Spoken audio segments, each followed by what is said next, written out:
everybody. Welcome to another episode of Developer Diaries, the show where we get inside the hearts and minds of the people making the apps and games that we all know and love. And joining me today is someone with a rich history in the gaming industry. I'm super excited.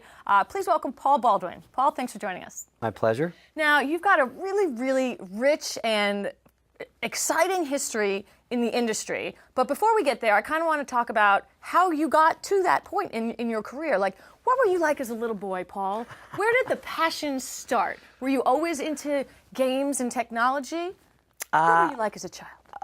Good question. We shouldn't go there right off the bat. But I was an arcade junkie. Okay. I would. Something we can all relate to. I would roam around the neighborhood, see what cars were opened, and look in the ashtray and try to find quarters. So you were and borrow those quarters and go play Dig Dug and Star Castle and Donkey Kong. Right on. Space Invaders. That's amazing. So did you ever get caught? I never did. Good for you. Do you still? I know, I haven't some time yet. My boys will do that to me, so karma's going to come full circle, and yeah, I'll exactly. have some quarters missing off my dresser soon. Right, well, it was well worth it because it brought you into, obviously, this wonderful career. So let's talk about how you entered the world of, really, it was gaming first, right? I got into gaming right out of college. I went to Cal Berkeley, and a friend of mine worked at a company called Spectrum Holobyte, which is an old school PC flight simulator studio. He said, "Hey, what job are you looking for?" And he said, "I got a gaming and jobs for you, or a job in gaming, excuse me." Yeah. And who wouldn't want to be in the gaming industry? So I started working for a very small British company called Domark Software. We made an array of games for Sega Genesis and PC flight simulators, and that grew into a much bigger opportunity. So, and this was overseas? No, Domark was a British company. Good question. They set up a U.S. office in San Mateo, California, and I was the second gringo hired. I was the second American hired. I was in a room full of Brits, and it was a lot of fun. Right on. So you're passionate about gaming, and now you've gotten a job in the gaming industry, which is the dream of a lot of the people watching this show. So what were you doing? A bit of everything. That was the neat thing. Back when the industry was quite small, this is in '94, I was literally doing PR, marketing, sales. I was drafting copy for back of boxes. I was talking to PR editors. I was going to sell to retailers like CompUSA, which no longer exists anymore, Computer City.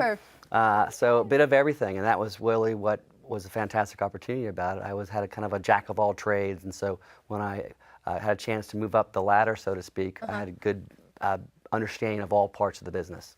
So you said they were making games for Sega Genesis, and now did you from early on did you have a platform preference? Could you sort of were certain were Sega fans more likely to buy games, or did you not care and you're equally promoting all your games to both platforms? Domark was a small publisher, so at that time the Sega Genesis and Nintendo SNES were the big markets, and then the PC market was just starting to emerge, and flight simulators was kind of our niche. So I think it was a factor of what markets were hot, and being a small publisher, we kind of chased to whatever was hot at the time. So were you in direct competition with Microsoft Flight Sim? Because this was a huge success for us. We were. Really? We had a couple flight simulators. One was called Super VJ Harrier. Another was called Flight Sim Toolkit. Were these PC games? Correct. Okay. And Flight Sim Toolkit was pretty heady stuff. It was, you basically had a drafting table and a CAD system, and you built your own flight sim, and then you're able to fly all around the world.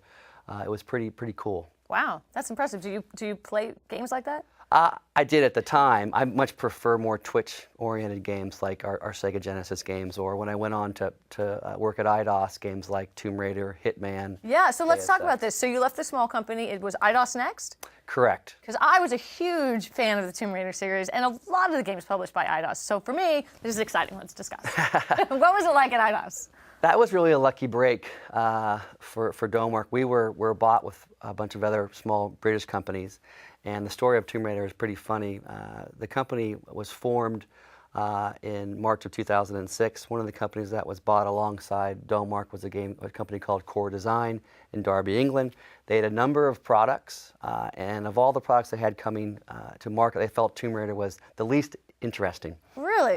And that was March of '96. Oh, they were wrong. Correct. You fast forward to November of '96 when we launched it for the PlayStation, and it became the biggest PlayStation game, really, of PlayStation 1 history. Yeah. It was pretty exciting. It was a lot of fun. Nice. And did you sort of foresee that? Even though the people were telling you no, did you think that this was going to be a hit? You know, we got our first sense at the summer trade show. Then it was called CES, and it was in... Yeah, we still have CES. Yes, but then it was more of a gaming show back at Okay. that time. And we had a sense, just the buzz on the floor. The full 3D engine, the ability to cruise anywhere you wanted in the world, so free roaming gameplay, kind of sandboxes, if you will. Yeah. Really took people by surprise. And then the response from the editors and the retailers was fantastic. So coming out of May or June of that year in 96, we thought we had something pretty special on our hands. And now that eventually made it to other consoles as well. Were you a part of that? Correct. So I, at IDOS, was part of the publishing team. I ran marketing, licensing, and sales. Okay. So in terms of what platforms we went on, I was a big part of those decisions. We were kind of in a neat position where the success of Tomb Raider was so big, we had obviously people like Sega asking us to develop it for their platform. Sure. And that's kind of a neat to have that sort of ability to be able to say, yeah, sure, we'd love to work with you. Can you give us some marketing support in exchange, for instance? But it was a really fantastic time. I think when we launched the product, we had high expectations, but where it went, it was like catching lightning in a bottle. You can't predict it. Yeah, that was awesome. Well, thank you for that. Definitely one of my lot first of fun. loves in the gaming world. I was married to her for 11 years. I think it got a lot of people hooked. So Yeah. you're the root of a lot of people becoming gamers, which is awesome.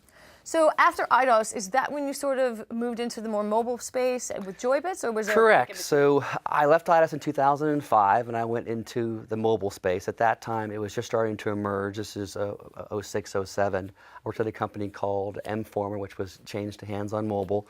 We did stuff for J2ME Symbian. So at that time, you had literally 200, 300 handsets to develop for. Each of the different carriers. With a different code for each handset?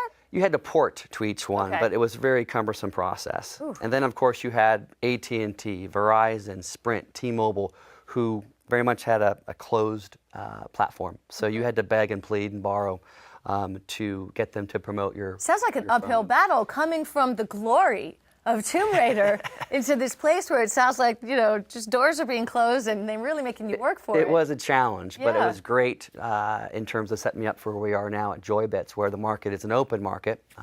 Anyone can publish a product for iOS or Android and get it out there and see how it does. So Right. it's much better than it was in terms of the ability for both small publishers or developers and big publishers to really have a say in their success. Now, you've got some pretty successful games from Joybits. Why don't you talk about some of your more successfully or widely known games? Sure.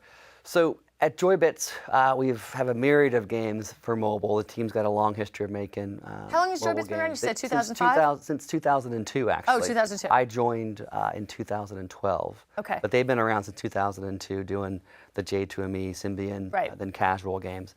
But the modern era of Joybits started in 2010 when we launched the Doodle God series. Yes. And that's comprised of Doodle God, Doodle Devil, and Doodle Farm. And they've been really successful. To date, in 3 years since they've launched, we've had over 100 million downloads on a number of platforms ranging from flash sites like Addicting Games or Congregate to Windows Phone, Yeah, now Windows 8. Correct me if I'm wrong, but I feel like Doodle Gods was one of the first games available on the Windows Phone. I do a show called Hot Apps, and I remember reviewing it early on. I mean, you guys were there with us from the beginning. It was. We launched in 2010. So yeah. Yep. We were fortunate enough to be a Microsoft Game Studio title. Great. And it's been a great relationship since.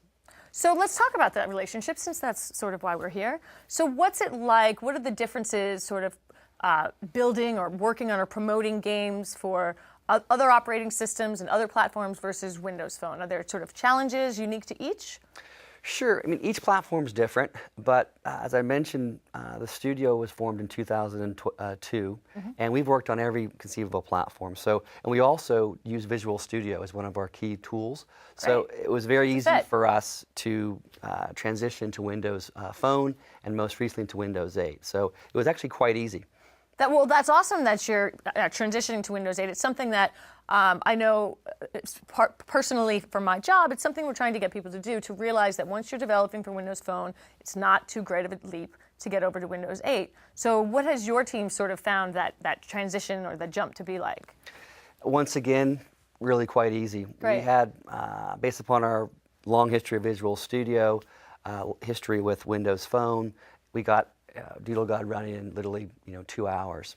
Obviously, in terms of getting the polishing ready for the October 26th launch of last year, Yeah. it took us much longer, but in generally it was quite easy.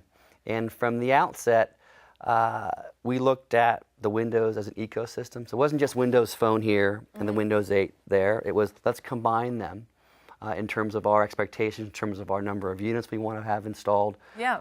in terms of our revenue and market share. And that sort of broader perspective of the Windows ecosystem has really helped us. So are you continuing to develop games for both Windows Phone and Windows 8?